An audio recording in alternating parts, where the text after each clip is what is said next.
उत्तर प्रदेश समेत कई राज्यों में एसआईआर इस वक्त चल रहा है और इस वक्त इस मुद्दे को लेकर तमाम विवाद भी जो है सामने आ रहे हैं। हमारे साथ बातचीत करने के लिए भारतीय जनता पार्टी के उपाध्यक्ष और एमएलसी संतोष जी एसआईआर के मुद्दे को लेकर विपक्ष अलग अलग सवाल खड़े कर रहे हैं। कई कहा जा रहा है कि कई जाति विशेष को टारगेट करके उनके नाम हटाए जा रहे हैं। तो कहीं पर ये भी अखिलेश यादव द्वारा कहा गया कि हर विधानसभा में 50,000 वोटरों के नाम जो है वो काटने की तैयारी की जा रही है। इस तरीके के आरोप को आप कैसे देखते हैं? एसआईआर कोई पहली बार देश में नहीं हो रहा है। विशेष गहन पुनरीक्षण अभियान की प्रक्रिया है कि हर 20 साल बाद चुनाव आयोग करता ही है। तो उसी के तहत ये हो रहा है। अभी बिहार में हुआ है और बिहार में बहुत सफल एसआईआर हुआ, गहन पुनरीक्षण हुआ। और आप आश्चर्य करेंगे, जो राजनीतिक दल आरोप लगा रहे हैं उन दलों में से किसी ने भी चुनाव आयोग के सामने मेमोरेंडम देने का काम नहीं किया। और कल ही अभी कुछ अन्य दलों के उकसावे पर कुछ याचिकाकर्ता विभिन्न स्टेटों को लेकर के सुप्रीम कोर्ट में गए थे। मैंने अखबार में आज पढ़ा है कि जो सुप्रीम कोर्ट की टिप्पणी है, इन्होंने कहा कि आधार को मानना चाहिए। तो उन्होंने कहा आधार केवल राशन पानी या अन्य सुविधाओं को देने के लिए चिन्हित करने का काम है।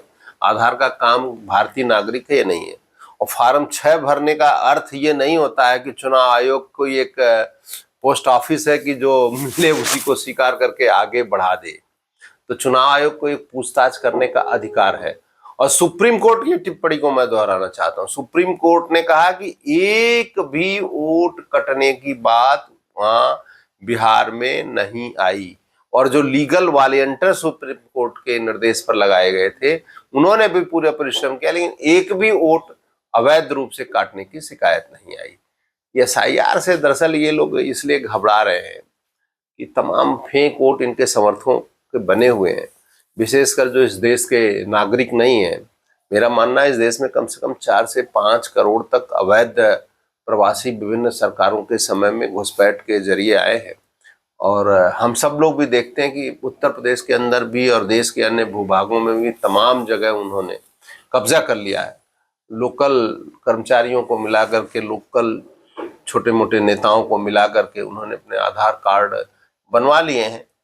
लेकिन ये निश्चित है कि जिसके पास लीगल डॉक्यूमेंट होंगे और जो भारत का नागरिक होगा, भारत का निवासी होगा, जिसके माता पिता, दादा दादी, नाना नानी, कोई किसी का भी वोट अगर रहा होगा 2003 में, या उनके अतिरिक्त जो 12 एक का नाम है आंशिक आधार और बाकी 11 का नाम है जो प्रमाण पत्र है, वो पूर्ण है, किसी को भी तो कोई एक वोट आपको काटने की शिकायत नहीं बनेगी। दूसरी बात कि चुनाव आयोग एक बीएलओ होता है, बूथ लेवल ऑफिसर, जो चुनाव आयोग की तरफ से नियुक्त होता है, और दूसरा BLA 2 होता है। और राजनीतिक दलों को ये अधिकार होता है कि BLA 2 अपना नियुक्त करें। तो अगर ऐसी कोई बात है तो उनके BLA 2 जो नियुक्त है वो क्यों नहीं काम कर रहे हैं? उनको देखना चाहिए, ऐसी कोई समस्या है तो उनको प्रयास करना चाहिए। लेकिन उनका ये कारण नहीं है। वो एन केन प्रकारेण अवैध अप्रवासियों को किसी भी तरह से भारत का नागरिक और भारत का वोटर बनाना चाहते हैं। जबकि सीए जब लागू किया गया था, तब सीए का उन्होंने कितना विरोध किया था कि 3 देशों के जो 5 अल्पसंख्यक धर्मावलंबी हैं, उनके ऊपर अगर धार्मिक कारणों से अत्याचार के कारण वो भारत आते हैं तो उनको नागरिकता दी जाए। तो इनका दोहरा रवैया है और निश्चित रूप से एसआईआर एक अच्छी प्रक्रिया है और बहुत अच्छी प्रक्रिया और हो रही है। इसका मैं स्वागत करता हूं। सभी नागरिकों से अपील भी करता हूं कि बढ़ चढ़ करके बीएलओ आपके घर आएंगे या आप प्राप्त करें। आज ही सभी अखबारों में मैंने देखा है कि चुनाव आयोग का पूरा छपा हुआ है कि आप कोई अगर बीएलओ नहीं मिल रहे हैं तो आप ऑनलाइन भर सकते हैं। आप जो वहाँ केंद्र बने हैं, एक एक विधानसभा के, उन केंद्रों पे आप संपर्क कर सकते हैं। सब अधिकारियों के नाम गजट किए गए हैं। उसके बाद भी ये आरोप लगाना, जबकि आपको सुविधा है कि आपका बीएलओ के साथ एक राजनीतिक कार्यकर्ता नियुक्त होगा राजनीतिक दल, इसको मैं समीचीन नहीं मानता। आपने अप्रवासियों की बात की, ये कहा कि गलत तरीके से तमाम लोग आए और यहाँ पर बच गए। खासतौर पे बांग्लादेशी और रोहिंग्या की बात की जा रही है। योगी सरकार ने भी कहा कि अब उनको चिन्हित किया जाएगा, उनको एक जो है अस्थायी डिटेंशन सेंटर में रखा जाएगा, उसके बाद डॉक्यूमेंट देखने के बाद उनको वापस भेजा जाएगा। विपक्ष कह रहा है कि लंबे समय से उत्तर प्रदेश में बीजेपी की सरकार है, अब तक ये कार्रवाई नहीं हुई थी, लेकिन अब एसआईआर के साथ ये कार्रवाई हो रही है, एक नया प्रोपोगंडा तैयार किया जा रहा है। इस जो आरोप को कैसे देखते हैं आप? अब सरकार चल रही है, सरकार ने चिन्हित किया है, केंद्र सरकार का भी निर्देश मिला है, और विशेषकर आप देख सकते हैं कि बांग्लादेश बॉर्डर पर हजारों की भीड़ लगी हुई है। अचानक कैसे कैसे घुसपैठिए भागने के लिए तैयार बैठे हैं। बीएसएफ के जवान उनको रोके हुए, उनके कार्डों की जांच की जा रही है। ये जो भीड़ बांग्लादेश के बॉर्डर पर जगह जगह लगी है, वो देख करके खुद ही आपको देश का अनुमान लगा लेना चाहिए उन विपक्षियों को। फिर भी अगर वो आंख बंद करना चाहते हैं, सोए हुए को तो आप जगा सकते हैं, लेकिन जो सोने का नाटक कर रहा है उसको आप कैसे जगा सकते हैं? उनको ये जवाब देना चाहिए कि जो हजारों की संख्या में बांग्लादेशी बांग्लादेश वापस जाने के लिए वहां बांग्लादेशी बॉर्डर पर डेरा डाले हुए हैं, कैसे डाले हुए हैं, क्यों डाले हुए हैं? तो कार्रवाई करेगी। और एक भी घुसपैठिया, केवल उत्तर प्रदेश में तो योगी जी ने कहा ही, हमारे गृह मंत्री जी ने घोषणा किया है कि हम घुसपैठियों को बर्दाश्त नहीं करेंगे और घुसपैठियों को भारत का नागरिक नहीं बनने देंगे। घुसपैठिया हमारे भारत का कोई भी नागरिक हो, किसी भी धर्म संप्रदाय जाति पंथ मजहब का हो, उसके लिए भारत के रास्ते, भारत के रिसोर्सेज सबके लिए खुले हुए हैं, विशेषकर गरीबों के लिए। गरीब किसी भी धर्म जाति का हो सकता है कि, लेकिन हम जो बाहर का बोझ है उसको भारत स्वीकार नहीं करेगा।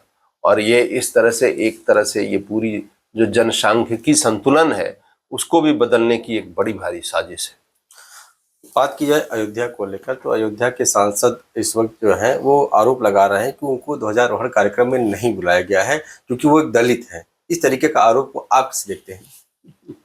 इस राम मंदिर का जो शिलान्यास हुआ था वो एक दलित के माध्यम से ही हुआ था। शायद उनको अवधेश प्रसाद जी को जानकारी है, लेकिन वो फिर भी उसको स्वीकार नहीं करना चाहते हैं। उनके जो राष्ट्रीय अध्यक्ष जी हैं उनको तो प्रभु श्री राम मंदिर के जब निर्माण पूरा हुआ और पहला जो हो रहा था, जब रामलला का प्रतिष्ठापना हो रही थी, तब उनको बुलाया गया और आज तक वो प्रतीक्षारत हैं। और अभी शायद उन्होंने ट्वीट किया और बयान दिया कि कोई मंदिर बनवा रहे हैं, वो मंदिर बन जाएगा फिर अन्य जो मंदिर चाहूंगा उन मंदिरों में जाऊंगा, तब तक अभी कोई मंदिर में नहीं जाऊंगा।